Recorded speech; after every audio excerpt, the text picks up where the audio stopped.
4 जूनला काय होऊ शकतं आणि त्याचा मी तुम्हाला साधारणतः ट्रेलर सांगतो.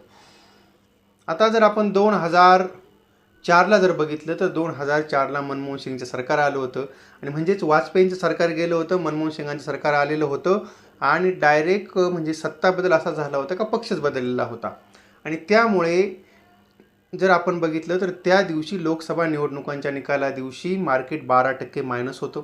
2009ला मनमोहन सिंग हे परत पंतप्रधान झाले आणि त्या दिवशी मार्केट 17% वरती होतं आणि पहिल्या तासामध्येच मार्केटला साधारणतः अप्पर सर्किट 10%चं लागलं, नंतर परत 7% वाढलं. 2014ला परत पक्ष बदलला, BJPचं सरकार आलं आणि पण त्यावेळेस मार्केटमध्ये इतकी काही खास मुवमेंट झालेली नाही. आणि 2019ला जर आपण बघितलं असेल तर BJPला 303 जागा आल्या होत्या आणि त्यावेळेस मार्केट 4% वरती गेलं होतं, पण क्लोजिंग होता 4%चा गेन सगळा मार्केटनी सगळा इरेज केला आणि -1% मार्केट क्लोज झालं.